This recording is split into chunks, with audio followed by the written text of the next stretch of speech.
avoid these 4 mistakes that delays the answers to your prayers. I tell you the truth, after watching this video, you will never have a moment in your life where you pray for something and you don't see the result. Believe me, you don't want to skip this video for anything in this world. Please like this video, because when you do so, you are helping this video to spread to a greater number of people on this platform.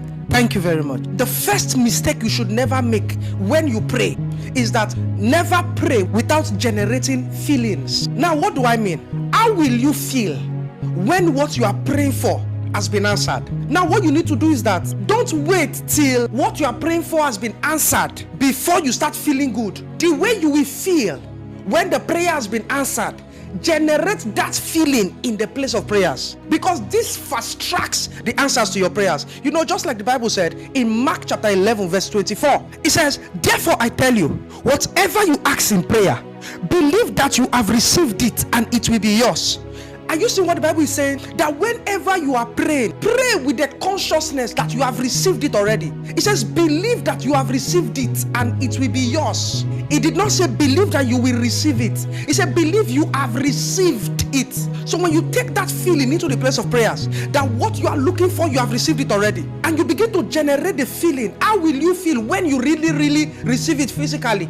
Take that feeling into the place of prayers. This works miracles. This was the same principle God applied when God was creating the heavens and the earth. And if we can do it the way God did it, we are going to see the result of God, because the Spirit of God lives in us. You know, the Bible said in Romans chapter 4 verse 17, the B part, it says, God who gives life to the dead and calls those things which do not exist as though they did. Are you seeing what the Bible is saying? That when God is calling things forth, God calls things that do not exist as if they are existing. You know, God came to Joshua in the Bible, and God told Joshua something very prophetic that shocked me. In Joshua chapter 6 verse 2, he said, then the Lord said to Joshua, see, I have delivered Jericho into your hands, along with its kings and its fighting men. Are you seeing what the Bible is saying? God came to Joshua. He said, Joshua, I have delivered Jericho into your hands. God did not tell Joshua, I will deliver Jericho. I have. Meaning, Joshua, when you are going to battle, go with the mindset, go with the feeling, go with the assurance that I have given Jericho to you already. And we together now, this works miracles. Just like the Bible said in 1 John chapter 5 verse 15. He said, and if we know that he hears us, whatever we ask, we know that we have what we asked of him. Are you seeing what the Bible is saying? It says we know that we have what we are asking God for. Meaning, pray to God with the consciousness that he has given you. I tell you, this works miracles. The second mistake you should never make whenever you pray, never pray without painting the pictures. Now, what do I mean? This is when you begin to engage your imagination. Never pray without using your imagination to see what you're asking God for. Never pray with your mind blank, because you need to understand that prayer is not all about the lip, it's not all about the mouth. Prayer is both the combination of the mouth and the heart. You know, just like what the Bible said in Isaiah chapter 29 verse 13, how some people, they draw close to God with their lips, but their heart is far. Whenever you pray, let not your heart be far. Engage your heart, because what is going on in your mind when you pray is as important as the prayer itself. Because the Bible said in Ephesians chapter 3 verse 20, it says, now unto him who is able to do immeasurably more than all we ask or imagine. Are you seeing what the Bible is saying? The Bible said God is able to do what you ask or imagine, meaning your imagination and your speaking, they have equal power. So whenever you pray, use your imagination to paint the picture. Oh, you want a new job? Create the imagination of you working in that company, of you having your own office, of you having your own desk. When you are praying like this, keep the imagination brooding in your heart. Do you know what is happening? You are generating power with the words of your mouth. What you are not doing with the imagination is that you are telling the power what to do. Now, this is how we direct the power of God to our desires. Never pray without keeping an image in your heart. Never pray without keeping a desire. We saw it boldly written in Mark 11:24. It said, therefore I say to you, whatsoever you desire when you pray, believe that you receive them and you shall have them. Are you seeing what the Bible is saying? It said whatsoever you desire when you pray. It did not say whatsoever you desire after prayer. It did not say whatsoever you desire before prayer. It said whatsoever you desire when you pray. Meaning, when you are praying, keep a desire in your heart. Keep a picture. Especially sometimes when you speak in tongues, don't just speak in tongues with your mind blank, because when you pray, you are generating power. When you keep a picture in your heart, when you keep a desire in your heart, you are telling the power what to do. Are we together now? Yes. Just like what God told us in 2 Corinthians chapter 4 verse 18. He says, so we fix our eyes not on what is seen, but what is unseen.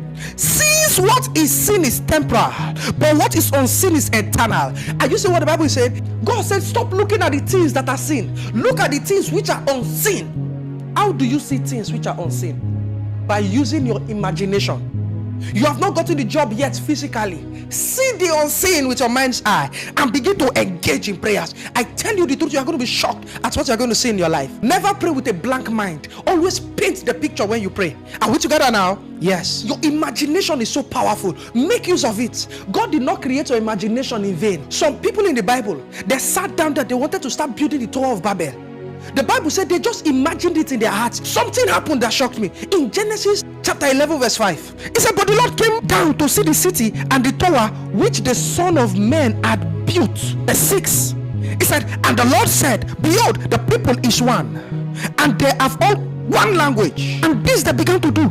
He said, and now nothing will be restrained from them which they have imagined to do. Are you seeing what the Bible is saying? In verse 5, the Bible told us that they had built the city, and God came to see the city that they had built.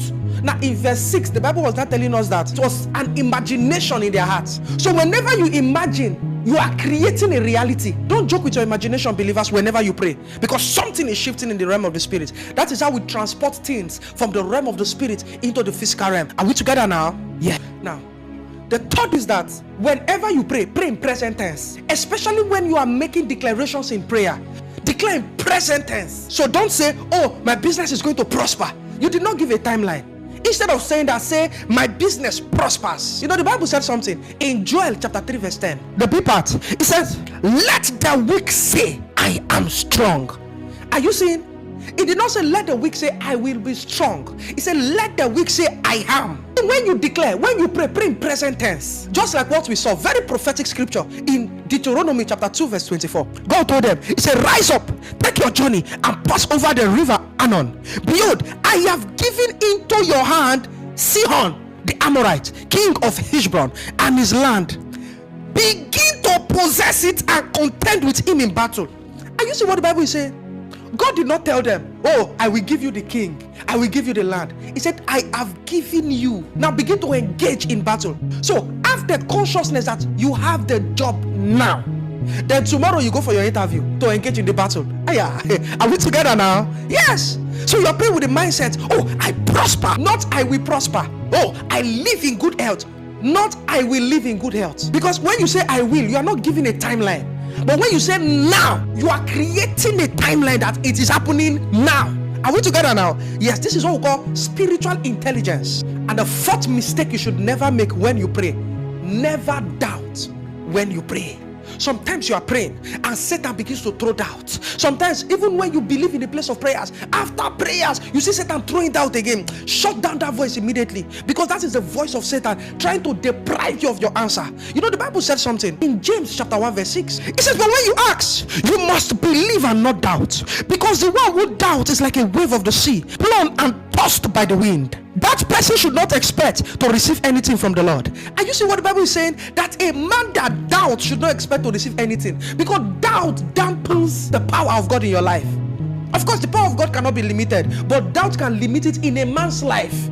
The Bible speaking in Luke chapter 1 verse 45. It said, and blessed is she that believed, for there shall be a performance of those things which were told her from the Lord. Blessed is she that believed, for there shall be a performance of what God told her. So it means God can tell a man something. If that man does not believe, there will be no performance, and that person will say, oh, God, but you said, why did it not come to pass? The rule is that blessed is he, blessed is she that believes. Are we together now? Yes. You will need to fight doubt. Learn to fight doubt like never before. Are we together now? Yes. Please tell us in the comment section what really stood out for you in this video. I will really love to read your beautiful comments. Please do not forget to kindly click the like button. Please hit the subscribe button, and please do not forget to hit the notification bell so that you are always going to get notified whenever we post new videos on this platform. Thank you very much, and God bless you. If you have been blessed by this video, but you have not received Jesus into your life as your Lord and personal Savior, you see, That is the only way we can secure a spot in heaven after all is said and done on this earth. And Jesus made it very easy for us. The only way is to believe in Jesus with your heart and confess him with your mouth. So if you want to make this life-changing decision, please say this prayer with me.